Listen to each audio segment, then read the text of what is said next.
श्रावण महिना म्हटलं की सत्यनारायणचा प्रसाद ही आलाच. तर घरोघरी सत्यनारायणचा प्रसाद बनवला जातो, पण अचूक प्रमाणात कसा बनवायचा यासाठी प्रमाण व्यवस्थित घेणे हे खूप महत्वाचे आहे. आजच्या या रेसिपीमध्ये मी सव्वाचे प्रमाण सांगितलेले आहे. त्यासाठी हा व्हिडिओ तुम्ही शेवटपर्यंत पाहत राहा. आवडल्यास लाईक, शेअर आणि सबस्क्राईब नक्की करा. चला तर मग रेसिपीला सुरुवात करूया. इथे मी या वाटीने सगळे प्रमाण घेतलेले आहे. 1.25 वाटी या प्रमाणात सत्यनारायणचा प्रसाद बनवला जातो. इथे मी दूध व पाण्याचे मिश्रण घेतलेले आहे. 2 वाटी इथे मी दूध घेतलेले आहे, तर 1.25 वाटी पाणी घेतलेले आहे. 1.25 वाटी साखर घेतलेली आहे. 1.25 वाटी तूप घेतलेले आहे. तूप वितळून घ्यायचे आहे. त्याचबरोबर इथे मी 1.25 वाटी रवा घेतलेला आहे. इथे मध्यम आकाराची मी 2 पिकलेली केळी घेतलेली आहेत. त्याचबरोबर ड्रायफ्रूट, तुळशीपत्र व वेलची पूड इथे मी घेतलेली आहे. चला तर मग आपण सर्वप्रथम रवा व्यवस्थित असा खरपूस भाजून घेऊया. त्यासाठी इथे जाड तळाची आपल्याला कढई घ्यायची आहे किंवा कोणतंही भांड जाड तळाचं घ्यायचं, म्हणजे व्यवस्थित रवा फुलला जातो. आता यामध्ये मी 1.25 वाटी तूप घालणार आहे. तूप नेहमी वितळूनच त्याचे मेजरमेंट घ्यायचे, नाहीतरी मेजरमेंट चुकते. त्याचबरोबर सर्वप्रथम आपण इथे काजू व जे बदाम घेतलेले आहेत ते आपल्याला प्रथम तळून घ्यायचे आहेत. तुम्ही इथे बेदाणे वापरत किंवा तुमच्या आवडीचा सुकामेवा वापरला तरीही चालतो. आता हे व्यवस्थित तळून झालेले आहेत. कधी पण बेदाणे किंवा काजू सुकामेवा जेव्हा आपण तळतो त्यावेळी तो हलक्या कलरवरच आपल्याला बाजूला करून घ्यायचा आहे, कारण की जेव्हा आपण ते बाहेर काढतो तरीही त्याची कुकिंग प्रोसेस ही चालू राहते. आता मी सुकामेवा तळून घेतलेला आहे. आता आपल्याला त्याच तुपामध्ये 1.25 वाटी रवा घालायचा आहे व ते व्यवस्थित असा आपल्याला भाजून घ्यायचा आहे. गॅसची फ्लेम कमी जास्त मध्यम करत आपल्याला हा रवा भाजून घ्यायचा आहे. अजिबात मोठी फ्लेम करून कधीही रवा भाजायचा नाही, नाहीतर तो व्यवस्थित भाजला जात नाही, आतून व्यवस्थित भाजला जात नाही, फुलला जात नाही.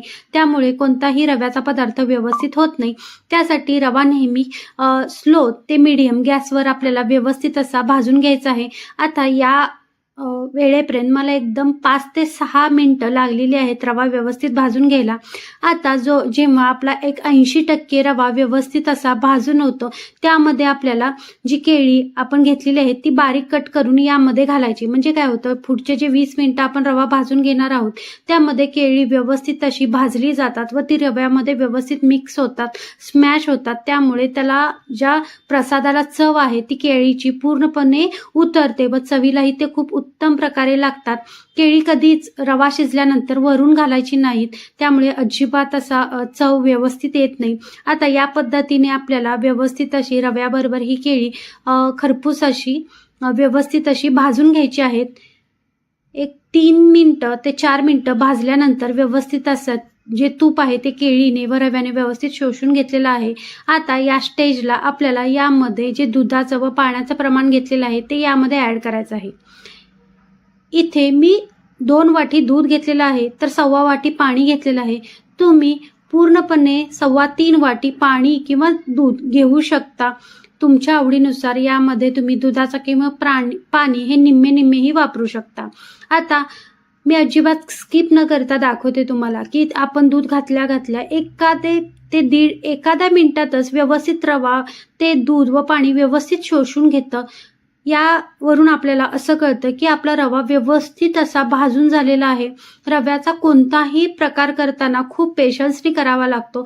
स्लो गॅसवर व्यवस्थित असा रवा फुलेपर्यंत व्यवस्थित असा भाजून घेणे खूप गरजेचे असते. त्यामुळे काय होतं, व्यवस्थित त्याचा पदार्थ बनला जातो. हे बघा, अजिबात आपला रवा चिकटलेला नाही.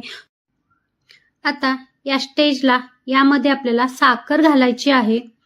आता इथे साखर ही मी 1.25 वाटीत घेतलेला आहे. रवा 1.25 वाटी, त्याचबरोबर साखर 1.25 वाटी व तूप 1.25 वाटी. फक्त पाण्याचे प्रमाण मी 3.25 वाटी घेतलेलं आहे. सर्व मेजरमेंट डिस्क्रिप्शन बॉक्समध्ये आहे, तुम्ही नक्की चेक करा. आता हे बघा, व्यवस्थित असा त्याला तूप ही व्यवस्थित सुटलेलं आहे. या स्टेजला मी इथे ड्रायफ्रूट आपण जे तळून घेतलेले आहे ते घालते. त्याचबरोबर यामध्ये साखर घातलेली आहे. साखरेमध्येच मी वेलची पूड मिक्स करून घेते नेहमी. आता हे व्यवस्थित असं आपण मिक्स करून घेऊयात. साखरेमध्ये वेलची पूड मिक्स करून साखर यामध्ये घातली की सर्व बाजूला आपली वेलची पूड व्यवस्थित अशी लागली जाते किंवा मिक्स होते. आता मस्त असा स्वाद येत आहे. वेलची पूड, केळी, जेव्हा ड्रायफ्रूट, तूप एकत्र मिक्स येतात, तो खूप छान असा सुगंध येतो. हे बघा, मस्त अशी आता आपली जो सत्यनारायणचा प्रसाद आहे तो तयार झालेला आहे.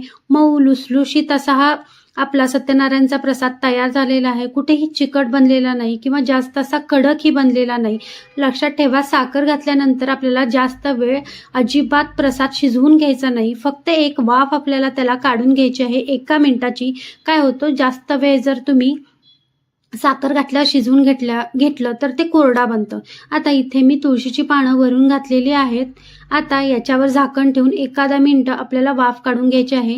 हे बघा, साईडनं व्यवस्थित असं तूप सुटलेलं आहे. याचा अर्थ आपला परफेक्ट असा सत्यनारायणचा प्रसाद तयार झालेला आहे.